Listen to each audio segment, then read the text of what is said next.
Hello दोस्तों, bright classes में आपका स्वागत है। चलिए आज हम देखेंगे साइंस के जितने भी इम्पोर्टेंट क्वेश्चन है उसके बारे में हम अभी चर्चा करने वाले हैं। आइए समय को देरी किए बिना हम टॉपिक को स्टार्ट करते हैं। सबसे पहले हम यहाँ पर देखेंगे साइंस जो एग्जाम में ज्यादातर आने की जो संभावनाएं रहती है वो सब क्वेश्चन को हम देखेंगे। ठीक है, तो इसमें पहले हम थोड़ा सा फिजिक्स के क्वेश्चन से स्टार्ट करते हैं। तो इसमें फिजिक्स के क्वेश्चन में हम देखेंगे कि पहले प्रश्न आता है कि प्रकाश क्या है। पहले समझेंगे प्रकाश के बारे में। ठीक है, प्रकाश क्या है? प्रकाश, ठीक है, जिसको हम लाइट बोलते हैं। ठीक है, प्रकाश, प्रकाश क्या है? प्रकाश एक प्रकार का वह विद्युत चुंबकीय तरंग होती है। प्रकाश क्या है? तो यह विद्युत चुंबकीय तरंग होती है। विद्युत चुंबकीय तरंग होती है। प्रकाश एक प्रकार का विद्युत चुंबकीय तरंग होती है और इसकी प्रकृति जो होती है, इसकी प्रकृति अनुप्रस्थ होती है। अनुप्रस्थ होती है, इसकी प्रकृति अनुप्रस्थ होती है। यह सीधी रेखा में गमन करती है। कैसी गमन करती है? सीधी रेखा या सरल रेखीय पथ पर रेखा में गमन करती है। गमन करती है। ठीक है, यह किसी वस्तु पर पड़ने के बाद उसे सदृश बनाती है। वस्तु को क्या करती है? वस्तु को सदृश बनाती है। वस्तु को क्या करती है? सदृश बनाती है। अब प्रकाश जो है वह बंडल के रूप में निकलता है। प्रकाश किस रूप में निकलता है? बंडल के रूप में, मतलब बहुत सारे एक बार निकलता है।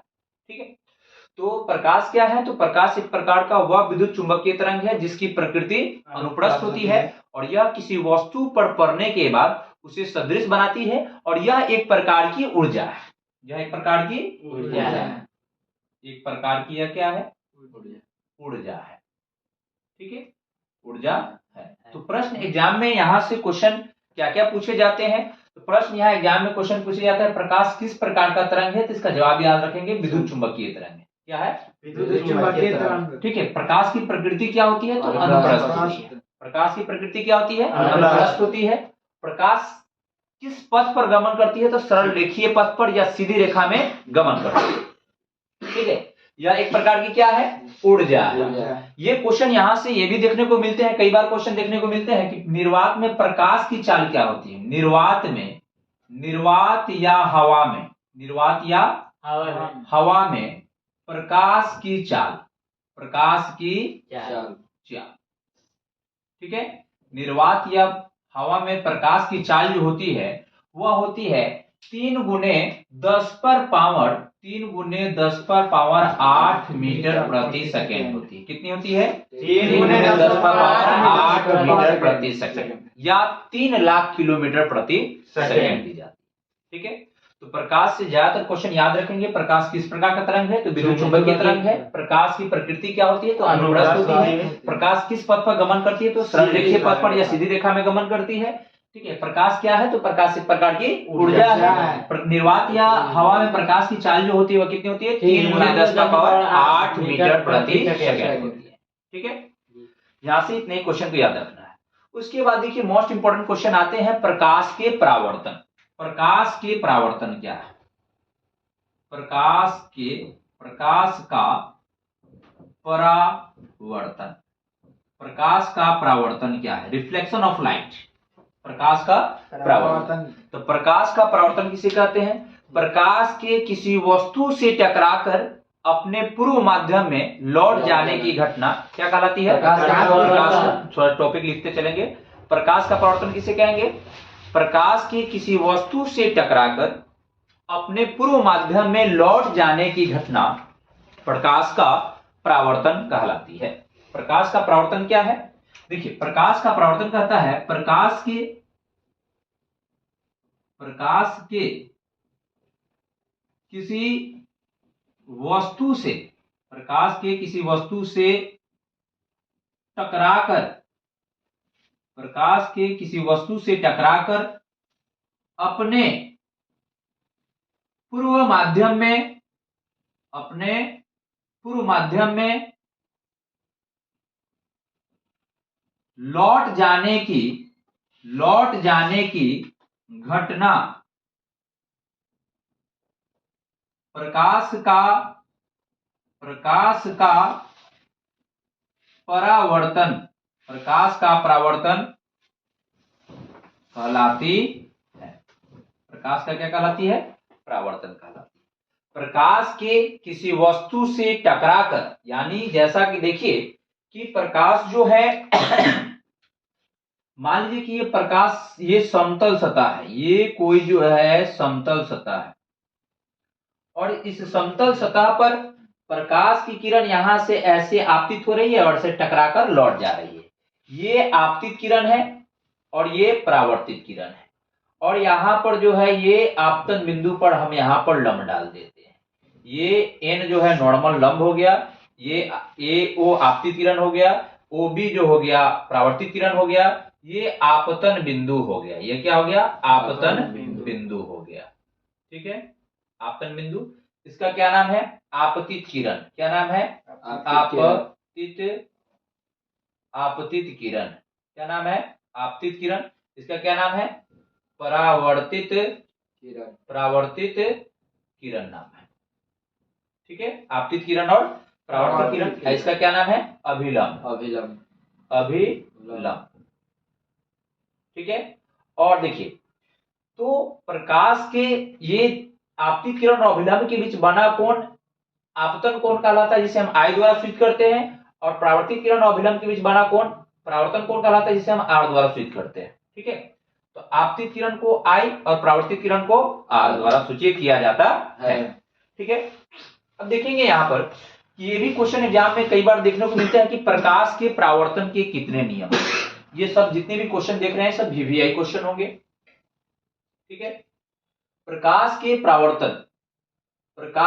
परावर्तन के कितने नियम होते हैं? प्रकाश के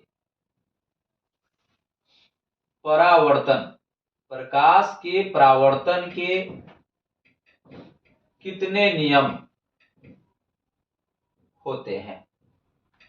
प्रकाश के परावर्तन के कितने नियम होते हैं?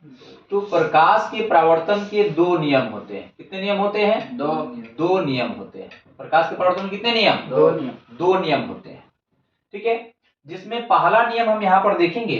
प्रकाश के परावर्तन का पहला नियम क्या होता है? प्रकाश के परावर्तन का पहला नियम होता है कि आपतित किरण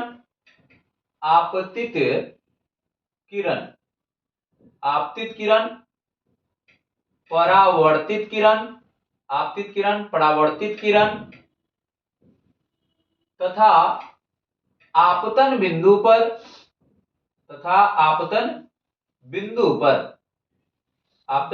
पर डाला गया लंब या अभिलंब तीनों एक ही समतल में स्थित होते हैं। तीनों एक ही समतल में स्थित होते हैं। ठीक है, तीनों एक ही समतल में स्थित होते हैं। ठीक है, दूसरा नियम कहता है कि आपतन कोण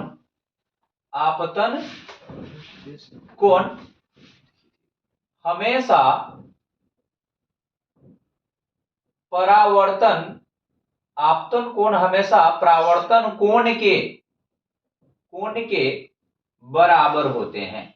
आपतन कोण हमेशा परावर्तन कोण के बराबर होते हैं।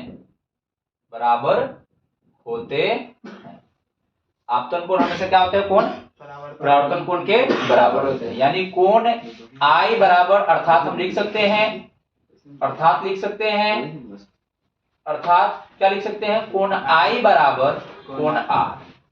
ठीक है, आपतन कोण को आई द्वारा सूचित किया जाता है और परावर्तन कोण को आर द्वारा सूचित किया जाता है। यानी आपतन कोण जो होता है वह किस कोण के बराबर होते हैं? परावर्तन कोण। अगर प्रकाश का परावर्तन जो है एक निश्चित नियम का अगर पालन कर रही है तो प्रकाश की किरणें, यहां जैसा कि आकृति में देखेंगे, अगर आपतित किरणें और अभिलंब के बीच अगर 60 डिग्री का कोण बन रहा है तो अगर निश्चित नियम का अगर पालन हो रहा है तो परावर्तन के पश्चात भी यह 60 डिग्री का ही कोण बनाएगा। ठीक है, यदि किसी समतल सतह पर आपतित किरण 60 डिग्री का कोण बनाती है तो परावर्तन के पश्चात वह कितने डिग्री का कोण बनाएगी? तो जवाब क्या होगा? 60 डिग्री। क्या जवाब होगा? 60 डिग्री। ठीक है, ये इंपॉर्टेंट क्वेश्चन है एग्जाम में से या ऑब्जेक्टिव में क्वेश्चन देखने को मिलते हैं। प्रकाश के परावर्तन के कितने नियम होते हैं? तो 2। आपतन कोण किस कोण के बराबर होते हैं? परावर्तन कोण के बराबर होते हैं। निर्वात या हवा में प्रकाश की चाल कितनी होती है? 3×10⁸ मीटर प्रति सेकंड। ठीक है, अब देखिए यहां से थोड़ी सी दर्पण में आते हैं। दर्पण से भी क्वेश्चन एग्जाम में देखने को मिलते हैं। दर्पण के बारे में थोड़ा सा हम समझेंगे, जिसको हम मिरर बोलते हैं। दर्पण को क्या बोलते हैं? मिरर बोलते हैं। ठीक है, दर्पण आखिर होता क्या है? दर्पण, ठीक है, दर्पण क्या है समझिए। दर्पण एक प्रकार का वह ज्यामितीय सतह होता है जो प्रकाश को एक निश्चित नियम के अनुसार आपतित एवं परावर्तित करती है। दर्पण क्या है? दर्पण एक प्रकार का वह ज्यामितीय सतह है जो प्रकाश को एक निश्चित नियम के अनुसार आपतित एवं परावर्तित करती है। ठीक है, और दर्पण जो होते हैं ये दर्पण 2 प्रकार के होते हैं। दर्पण कितने प्रकार के होते हैं? दर्पण 2 प्रकार के होते हैं। एक होता है समतल दर्पण, एक होता है समतल दर्पण। ये क्या हो गया? समतल दर्पण। और दूसरा होता है गोलीय दर्पण। दूसरा क्या होता है? गोलीय दर्पण। एक हो गया समतल दर्पण और दूसरा हो गया गोलीय दर्पण। तो समतल दर्पण क्या होता है? जिसे देखिए समतल दर्पण जो होता है, समतल दर्पण जिस दर्पण का परावर्तक सतह जो होता है, परावर्तक सतह कहते हैं जहां से प्रकाश की किरणें टकराकर और लौटती है, उस सतह को हम क्या कहते हैं? परावर्तक। जैसे मान लीजिए कि ये सतह है, ठीक है, और ये सतह यहाँ से प्रकाश किरणें आ रही है और टकराकर क्या हो जाएगी? लौट जा रही है, तो इस सतह को हम क्या बोलेंगे? परावर्तक सतह। जैसे आईना होता है, आईना के ऊपर आप रखिएगा, प्रकाश टॉर्च बाड़िएगा तो टकराकर क्या होता है? लौट जाता है। तो वो सतह क्या कहलाएगा? परावर्तक सतह। ठीक है, तो समतल दर्पण जिस दर्पण का परावर्तक सतह क्या होता है? समतल होता है, उसे हम क्या कहते हैं? समतल दर्पण कहते हैं। और गोलीय दर्पण कहते हैं जिस दर्पण का परावर्तक सतह एक खोखले गोले का भाग होता है।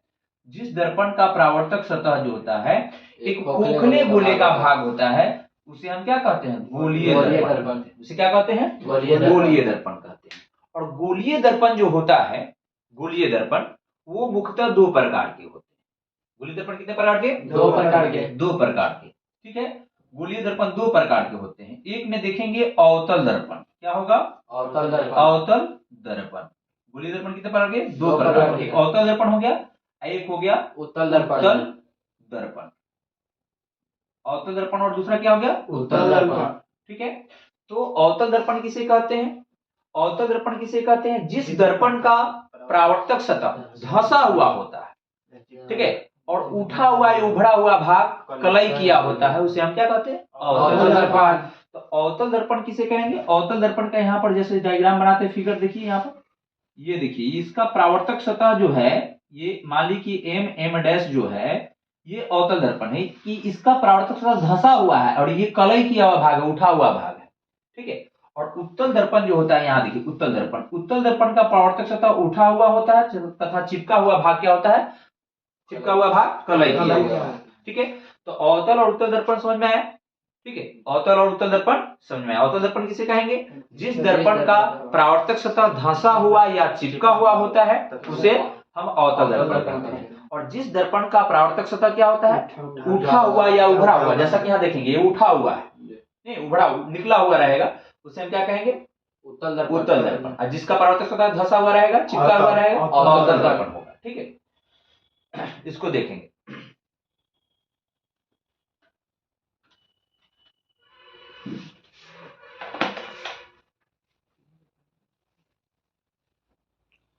ठीक है, इसके आगे हम थोड़ा सा क्वेश्चन को देखेंगे कि एग्जाम में क्वेश्चन पूछे जाते हैं अवतल और उत्तल दर्पण में क्या अंतर है। क्वेश्चन क्या देखने को मिलेगा?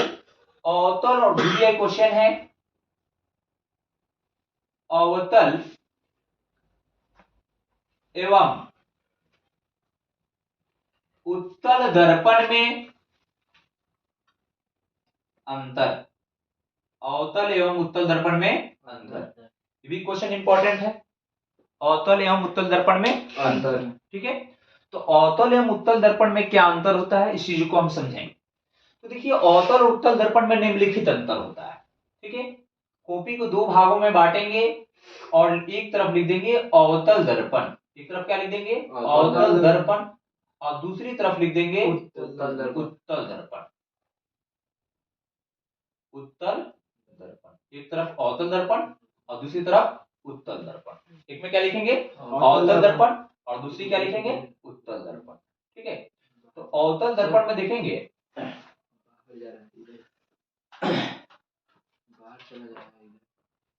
ठीक है, तो अवतल और उत्तल दर्पण में अंतर हम यहाँ पर देखेंगे, समझेंगे क्या होगा अवतल उत्तल दर्पण में अंतर, मुख्य अंतर को हम देखेंगे यहाँ पर।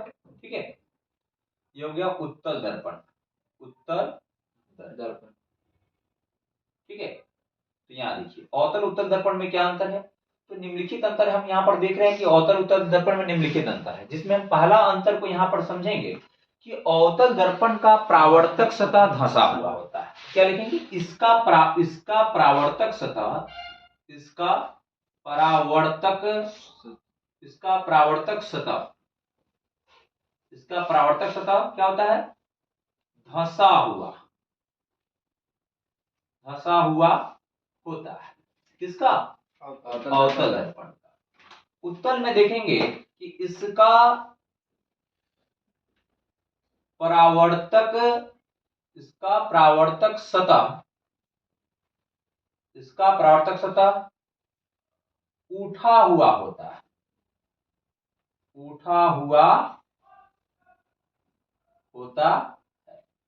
ठीक है।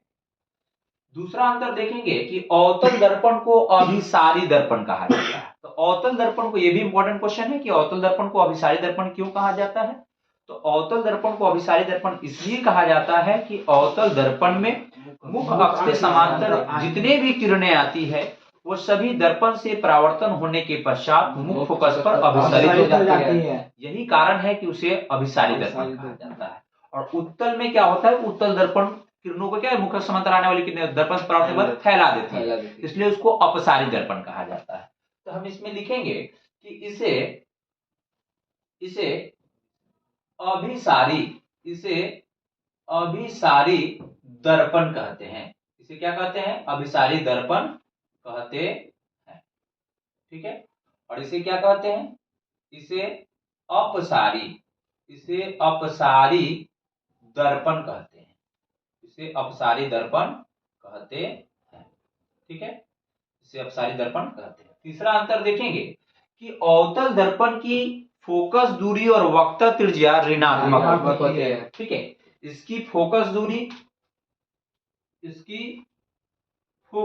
यानी F तथा वक्ता त्रिज्या यानी R, ठीक है, ऋणात्मक होती है। क्या होती है, ऋणात्मक होती है, निगेटिव होती है। ठीक है, उत्तल दर्पण में देखेंगे कि इसकी फोकस दूरी तथा वक्ता त्रिज्या, फोकस दूरी के F द्वारा सूचित करेंगे, स्मॉल f द्वारा। ठीक है, फोकस दूरी और वक्ता त्रिज्या कैपिटल R। तो फोकस दूरी और वक्ता त्रिज्या धनात्मक होती है, ठीक है। अवतल दर्पण जो है किसी वस्तु का वास्तविक और काल्पनिक दोनों प्रकार के प्रतिबिंब बनाते हैं। ये यहां से ऑब्जेक्टिव क्वेश्चन देखने को मिलते हैं कि किस दर्पण की फोकस दूरी या वक्ता त्रिज्या ऋणात्मक होती है, तो अवतल दर्पण। ठीक है, तो यहां पर देखेंगे कि क्वेश्चन क्या पूछे जा रहे हैं, क्वेश्चन पूछे जा रहे हैं कि चौथा अंतर हम यहां पर देखेंगे कि इसमें वस्तु का प्रतिबिंब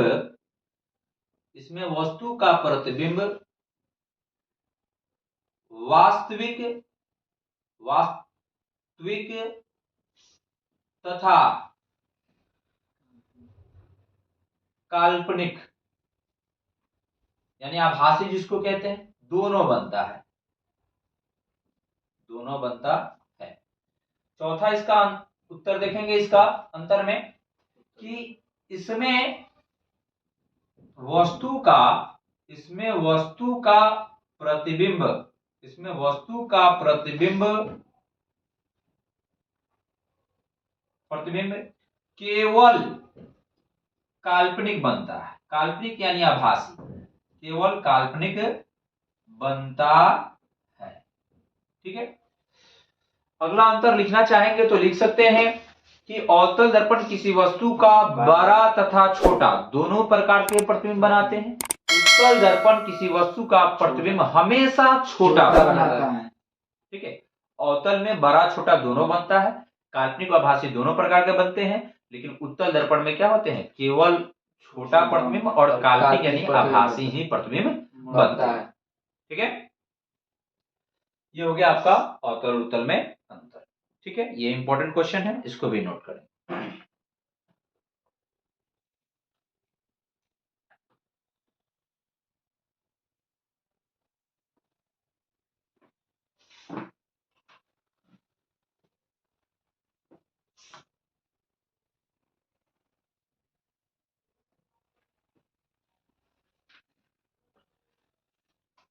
चलिए नेक्स्ट क्वेश्चन की ओर बढ़ते हैं।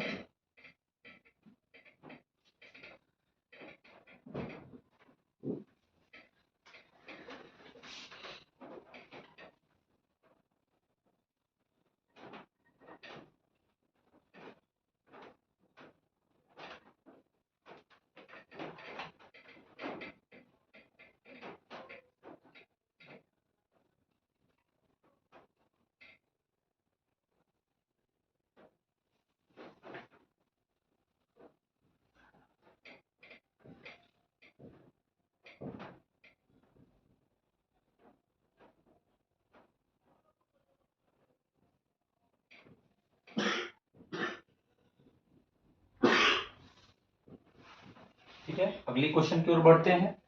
एग्जाम में कई बार देखे गए हैं प्रकाश के अपवर्तन के नियम। प्रकाश के अपवर्तन के नियम, तो देखिए प्रकाश के अपवर्तन के भी जिस प्रकार प्रकाश के परावर्तन के दो नियम होते हैं, ठीक उसी प्रकार प्रकाश के अपवर्तन के भी दो नियम होते हैं। पहला नियम कहता है, पहले तो ये समझेंगे कि प्रकाश का अपवर्तन क्या है।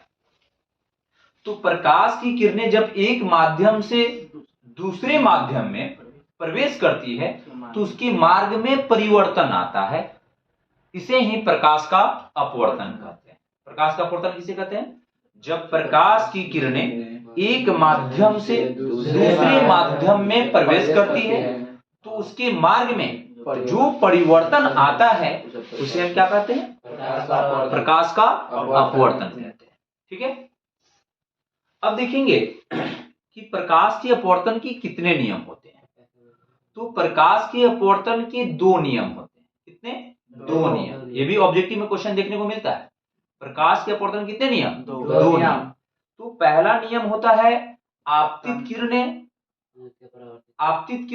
अपवर्तित किरणें तथा आपतन बिंदु पर डाला गया विलंब तीनों एक ही समतल में स्थित होते हैं। आपतित किरणें, अपवर्तित किरणें तथा आपतन बिंदु पर डाला गया लंब तीनों एक ही समतल में स्थित होते हैं। ठीक है, दूसरा नियम कहता है प्रकाश के विशेष वर्ण के लिए, जिसे हम स्नेल का नियम भी कहते हैं, जिसे हम क्या कहते हैं, स्नेल का नियम। ये भी बहुत बार एग्जाम में क्वेश्चन पूछा गया, स्नेल का नियम, जो प्रकाश के अपवर्तन के दूसरा नियम है, स्नेल का नियम। ठीक है, स्नेल का नियम ध्यान देंगे, स्नेल का नियम क्या होता है, ये भी इंपॉर्टेंट क्वेश्चन है। ठीक है, ये भी इंपॉर्टेंट क्वेश्चन है, स्नेल का नियम क्या है। तो ये प्रकाश का अपवर्तन का दूसरा नियम है। कहता है प्रकाश के विशेष वर्ण के लिए आपतन कोण की ज्या और अपवर्तन कोण की ज्या का अनुपात एक नियतांक होता है, जिसे स्नेल का नियम कहते हैं। इसे म्यू द्वारा सूचित किया जाता है और म्यू बराबर साइन आई बटा साइन आर होता है। ठीक है, चलिए स्नेल का नियम देखेंगे। प्रकाश के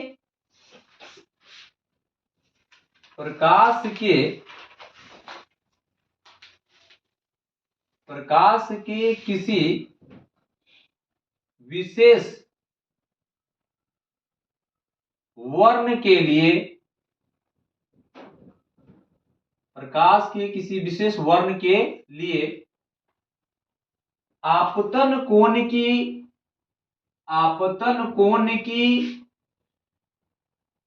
आपतन कोण की जया, आपतन कोण की जया और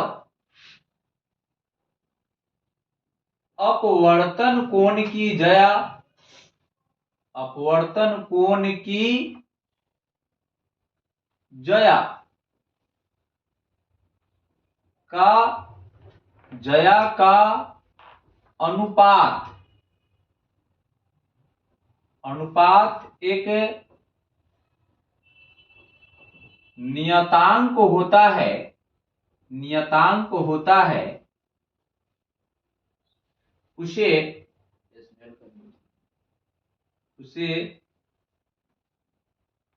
स्नेल का नियम कहते हैं, स्नेल का नियम कहते हैं।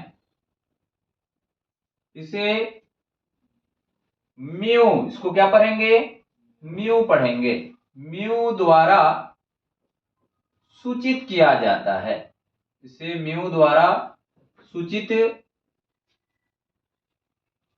किया जाता है। जहां म्यू बराबर साइन आई बटा साइन आर, ये स्नेल के नियम का गणितीय रूप हो गया। स्नेल के नियम का गणितीय रूप क्या होता है, साइन आई बटा साइन आर। ठीक है, तो स्नेल का नियम भी इंपॉर्टेंट क्वेश्चन है, पूछा जाता है। स्नेल का नियम क्या है, तो प्रकाश के विशेष वर्ण के लिए आपतन कोण की जया और अपवर्तन कोण की जया दोनों का अनुपात जो है नियतांक होता है, जिसे हम स्नेल का नियम कहते हैं। इसे म्यू द्वारा सूचित किया जाता है और म्यू बराबर क्या होता है, साइन आई बटा साइन आर, जैसा कि आप यहाँ पर देख रहे हैं। ठीक है, इसको भी नोट करेंगे।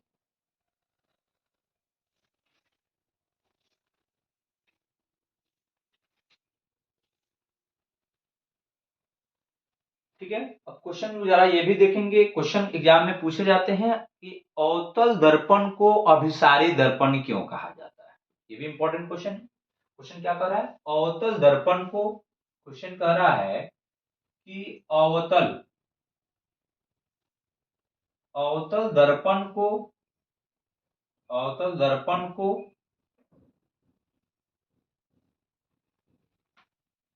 अभिसारी दर्पण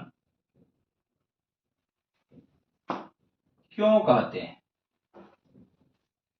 हमने अभी अंतर में देखा कि अवतल दर्पण को अभिसारी दर्पण कहा जाता है, तो अवतल दर्पण को अभिसारी दर्पण कहते क्यों है। ठीक है, तो देखिए अवतल दर्पण को अभिसारी दर्पण क्यों कहा जाता है, तो इसका जवाब हम लिखेंगे, जैसा कि आप यहां पर पहले फिगर समझिए। अवतल दर्पण को अभिसारी दर्पण क्यों कहा जाता है, मान लीजिए कि यह अवतल दर्पण है। ठीक है, ये इसका ध्रुव हो गया, ये इसका मुख्य फोकस हो गया और इसका वक्रता केंद्र हो गया, सेंटर ऑफ कर्वेचर हो गया, फोकस हो गया, पोल हो गया। तो अवतल दर्पण कहता है कि अवतल दर्पण में मुख्य अक्ष के समांतर जितनी भी किरणें आती है, मुख्य अक्ष समांतर जितने भी किरणें आती है, वह दर्पण से परावर्तन के पश्चात मुख्य फोकस पर अभिसरित हो जाती है। मुख्य फोकस पर क्या हो जाती है, अभिसरित हो जाती है। ठीक है, मान लीजिए कि ये सब किरणें जो है यहां से ऐसे आ रही है, मुख्य अक्ष से ये समांतर है। मुख्य अक्ष किसको कहते हैं, सी और पी को मिलाने वाली रेखा क्या कहलाती है, मुख्य अक्ष कहलाती है। ठीक है, ये मुख्य अक्ष के समांतर जितने भी किरणें आ रही है, ये दर्पण से जब इसका परावर्तन हो रहा है, दर्पण से परावर्तन के पश्चात ये मुख्य फोकस पर जाकर अभिसरित हो जा रही है। ठीक है, यही कारण है कि अवतल दर्पण को अभिसारी दर्पण कहते हैं। एक बार फिर से और सुनेंगे कि अवतल, ये फिगर बनाना जरूरी होता है। अवतल दर्पण को अभिसारी दर्पण क्यों कहते हैं, तो अवतल दर्पण में मुख्य अक्ष के समांतर जितनी भी किरणें आती है, अवतल दर्पण में मुख्य अक्ष के समांतर जितनी भी किरणें आती है, वह दर्पण से परावर्तन के बाद यानी पश्चात मुख्य फोकस पर अभिसरित हो जाती है। इसलिए अवतल दर्पण को अभिसारी दर्पण कहा जाता है। ठीक है, अवतल दर्पण को अभिसारी दर्पण किस क्यों कहते हैं, बात समझ में आ गई। और ठीक इसका विपरीत बात होता है उत्तल में। उत्तल को अपसारी दर्पण क्यों कहते हैं, तो उत्तल दर्पण को अपसारी दर्पण क्यों कहते हैं, तो उत्तल दर्पण को अपसारी दर्पण इसलिए कहते हैं कि उत्तल दर्पण में मुख अक्ष समांतर जितनी भी किरणें आती है वह मुख्य फोकस पर अभिसरित ना होकर फैल जाती है। ठीक है, यही कारण है कि उसे क्या कहा गया, अपसारी दर्पण कहा जाता है। ठीक है, चलिए अगला क्वेश्चन को देखेंगे हम, समतल दर्पण की क्या विशेषताएं हैं, जो मोस्ट इंपोर्टेंट क्वेश्चन है, समतल दर्पण की विशेषताएं। क्वेश्चन क्या पूछे जाते हैं, समतल दर्पण की विशेषताएं, समतल दर्पण की विशेषताएं। सबको क्वेश्चन को देखेंगे, समतल दर्पण की विशेषताएं क्या है, ये भी इंपॉर्टेंट क्वेश्चन है। समतल दर्पण की विशेषताएं क्या है, तो समतल दर्पण की निम्नलिखित विशेषताएं होती हैं। समतल दर्पण में किसी वस्तु का प्रतिबिंब समान साइज का बनता है। समतल दर्पण की विशेषता क्या कहता है कि पहला विशेषता देखेंगे, निम्नलिखित विशेषताएं होती है। पहला विशेषता देखेंगे कि इसमें वस्तु का प्रतिबिंब समान साइज का बनता है। ठीक है, इसमें वस्तु का प्रतिबिंब समान साइज का बनता है। इसमें समतल दर्पण, किस दर्पण वस्तु का प्रतिबिंब समान साइज का बनता है, समतल दर्पण में। दूसरी विशेषता कहता है कि समतल दर्पण में वास्तविक और सीधा प्रतिबिंब बनते हैं, वास्तविक प्रतिबिंब बनते हैं, ऐसे लिखेंगे, समतल दर्पण में वास्तविक प्रतिबिंब बनते हैं। इसमें वास्तविक प्रतिबिंब बनते हैं। समतल दर्पण में कैसा प्रतिबिंब बनता है, वास्तविक प्रतिबिंब बनता है। तीसरा विशेषता देखेंगे कि समतल दर्पण किसी वस्तु का पार्श्व रूप से उल्टा प्रतिबिंब बनाता है। ठीक है, समतल दर्पण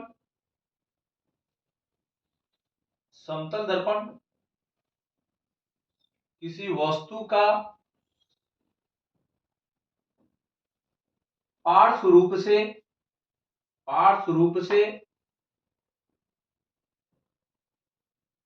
उल्टा प्रतिबिंब बनाता है। ठीक है, पार्श्व रूप से उल्टा कहने का मतलब है कि अगर ये बी है ऐसे, ठीक है, अगर इसको आप दर्पण में आप देख रहे हैं तो ये बी ऐसे दिखाई देगा। ठीक है, इसको बोलते हैं पार्श्व रूप से उल्टा। ठीक है, अगर उसमें आप लेटर जो देख रहे हैं, यही कारण है कि पार्श्व रूप से उल्टा बनता है, जिससे हम देखते हैं कि एम्बुलेंस उल्टा लिखा रहता है तो सीधा पढ़ने में आता है, ये सब चीज देखते हैं। ठीक है, आप उसमें देखते हैं अगर दाहिनी कान छूते हैं तो उसमें बायां दिखाता है। ठीक है, इसको पार्श्व रूप से उल्टा बोलते हैं।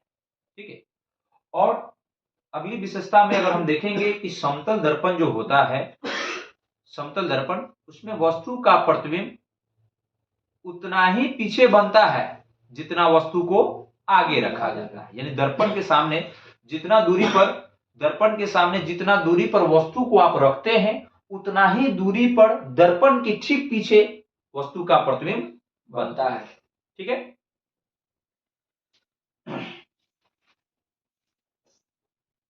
अब देखिए अवतल दर्पण का कुछ उपयोग देखेंगे। क्या देखेंगे, अवतल दर्पण का उपयोग। ठीक है, अवतल दर्पण का क्या देखेंगे, उपयोग। ये भी इंपॉर्टेंट क्वेश्चन है। अवतल दर्पण का उपयोग देखेंगे, अवतल दर्पण का क्या क्या उपयोग है। ठीक है, अवतल दर्पण का उपयोग जो होता है वो खासकर ज्यादातर जो प्रसिद्ध क्वेश्चन है वो हजामती दर्पण के रूप में। ठीक है, अवतल दर्पण का प्रयोग में हम देखेंगे उपयोग में हजामती दर्पण के रूप में। किस दर्पण में, हजामती दर्पण के रूप में, मतलब दाढ़ी बनाने वाले दर्पण के रूप में प्रयोग किया जाता है। ठीक है, उसके बाद रोगियों के कान, नाक, रोगियों के कान, नाक, गला, कान, नाक, गला के चिकित्सा में किसका प्रयोग होगा? अवतल दर्पण का। गाड़ियों के हेडलाइट में,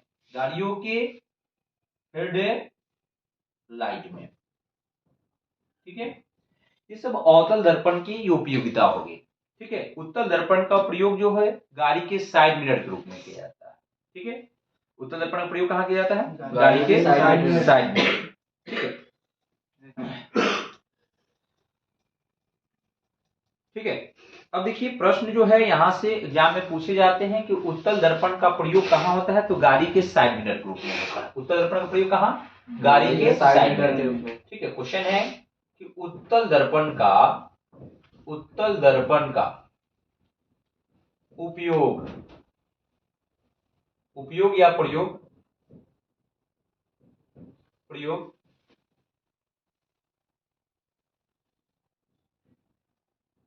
गाड़ियों के साइड मिरर के रूप में क्यों किया जाता है? या प्रश्न पूछे जाते हैं कि उत्तल दर्पण का प्रयोग वाहनों के पश्च दृश्य के रूप में क्यों किया जाता है? पश्च दृश्य के रूप में वरीयता क्यों दी जाती है? ऐसे भी प्रश्न देखने को मिलता है। ठीक है। तो जैसा कि हम लोग जानते हैं कि उत्तल दर्पण के सामने किसी भी वस्तु को कहीं पर भी रखा जाता है तो उसका प्रतिबिंब काल्पनिक और सीधा और वस्तु की अपेक्षा छोटा बनता है। ठीक है।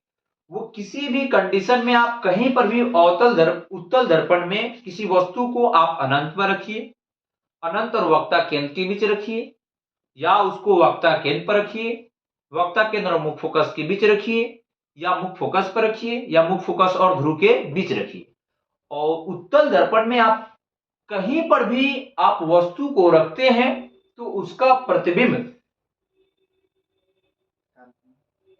दर्पण से परावर्तन के पश्चात काल्पनिक अर्थात आभासी, सीधा और वस्तु की अपेक्षा छोटा बनता है। यही कारण है कि बड़े से बड़े गाड़ियों का पीछे से आ रहे जो गाड़ी होती है उस गाड़ियों का बड़ा सा बड़ा प्रतिबिंब जो है उसका बड़ा सा बड़ा गाड़ी का प्रतिबिंब छोटा हुआ बनाता है, जिसके कारण आगे वाले जो ड्राइवर जो होते हैं चालक उसको पीछे देखने में सुविधा उत्पन्न होती है। वह देख पाता है कि पीछे से कौन गाड़ी आ रही है। ठीक है। तो इसका जवाब लिखना होगा, तो इसका जवाब लिखेंगे तो उत्तल दर्पण का व्यवहार गाड़ी के साइड मिरर के रूप में या पश्च दृश्य के रूप में इसलिए किया जाता है क्योंकि उत्तल दर्पण का परावर्तक क्षेत्र जो होता है बहुत ही बड़ा होता है। उत्तल दर्पण का परावर्तक क्षेत्र जो होता है, ठीक है, वो बड़ा होता है, जिसके कारण वह कहीं भी स्थित वस्तु को काल्पनिक, सीधा और वस्तु की अपेक्षा छोटा प्रतिबिंब बनाता है। ठीक है, बात समझ में आ गई। अब देखिए अगला प्रश्न आता है कि अवतल दर्पण का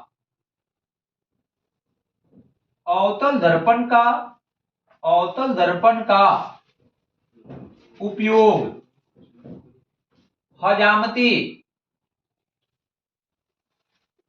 हजामती दर्पण के रूप में क्यों किया जाता है? प्रश्न ये भी इंपॉर्टेंट है, कई बार एग्जाम में पूछे गए हैं। तो अवतल दर्पण का उपयोग जो है हजामती दर्पण के रूप में हम क्यों करते हैं?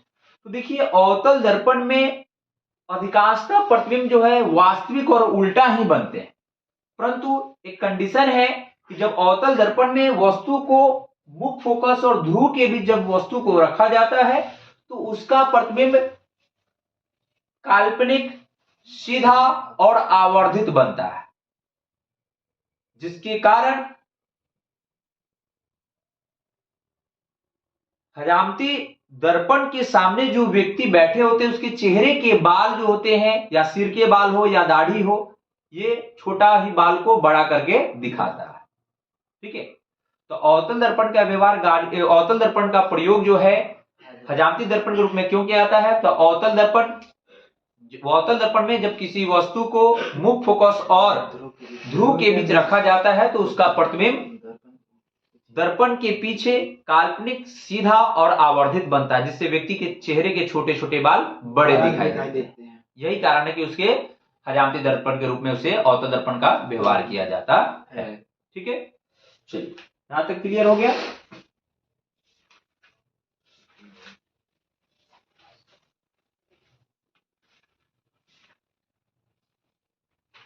एक क्वेश्चन है, प्रकाश का प्रकीर्णन। क्वेश्चन क्या है? प्रकाश का परिकीर्णन, प्रकीर्णन, प्रकाश का प्रकीर्णन। प्रकाश का प्रकीर्णन क्या है? प्रकाश का प्रकीर्णन क्या है? ठीक है, तो जब सूर्य की प्रकाश की किरणें वायुमंडल में उपस्थित धूल कणों या जलवाष्प पर पड़ती है, तब वे धूल कणें या जलवाष्प उस प्रकाश को अवशोषित कर लेती है और अवशोषित करने के बाद पुनः चारों दिशाओं में फैला देती है। ठीक है, इस घटना को ही प्रकाश का प्रकीर्णन कहा जाता है। प्रकाश का प्रकीर्णन किसे कहते हैं? कि जब सूर्य की प्रकाश की किरणें वायुमंडल में उपस्थित धूल कणों या जलवाष्प पर पड़ती है, तब वे उन्हें, यानी धूल कण या जलवाष्प, वे उन्हें अवशोषित कर पुनः चारों दिशाओं में फैला देती है। यही घटना प्रकाश का प्रकीर्णन कहलाती है। ठीक है, कंसेप्ट हो गया। प्रकाश का प्रकीर्णन किसे कहेंगे? जब प्रकाश की किरणें वायुमंडल में उपस्थित धूल कणों या जलवाष्प पर पड़ती है तो वे उन्हें अवशोषित कर पुनः चारों दिशाओं में फैला देती है। यही घटना प्रकाश का प्रकीर्णन का। ठीक है, प्रकाश का प्रकीर्णन समझ में आ गया। अब देखेंगे अपवर्तनांक क्या होता है। अपवर्तनांक,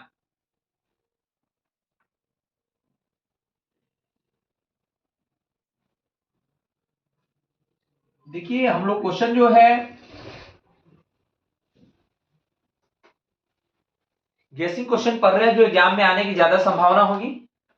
फाउंडेशन क्लास नहीं पढ़ रहे हैं, यहां पर वही क्वेश्चन देख रहे हैं जो एग्जाम में आने की संभावना होगी। ठीक है, तो अपवर्तनांक किसे कहते हैं? निर्वात में प्रकाश की चाल और दिए हुए माध्यम में प्रकाश की चाल के अनुपात को हम अपवर्तनांक कहते हैं। अपवर्तनांक किसे कहते हैं?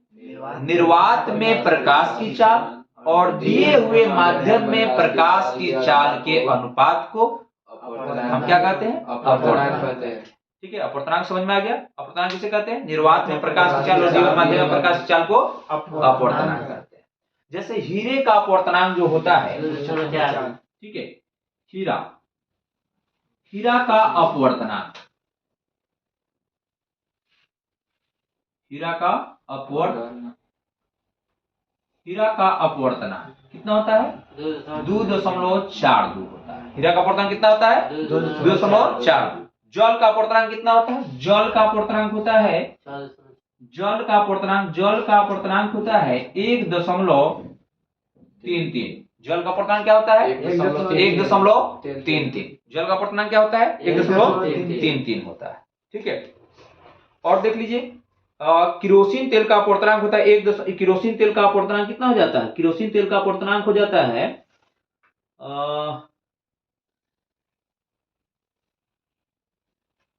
1.42। किरोसिन का, किसका?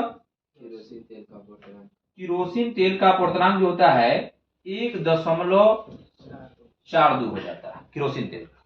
ठीक है, समझ गए? तो ज्यादातर एग्जाम में क्वेश्चन ये पूछे जाते हैं, हीरे का अपवर्तनांक कितना होता है? 2.42। जल का अपवर्तनांक कितना होता है? 1.33 होता है। कांच का भी अपवर्तनांक पूछा जाता है तो 1.5 के लगभग होता है। ठीक है, कांच का या शीशा का अपवर्तनांक पूछ देगा। कांच का अपवर्तनांक कितना होता है? 1.5 के आसपास होता है। ठीक है, ये भी इंपॉर्टेंट है, यह अपवर्तनांक से पूछा जाता है क्वेश्चन। ठीक है।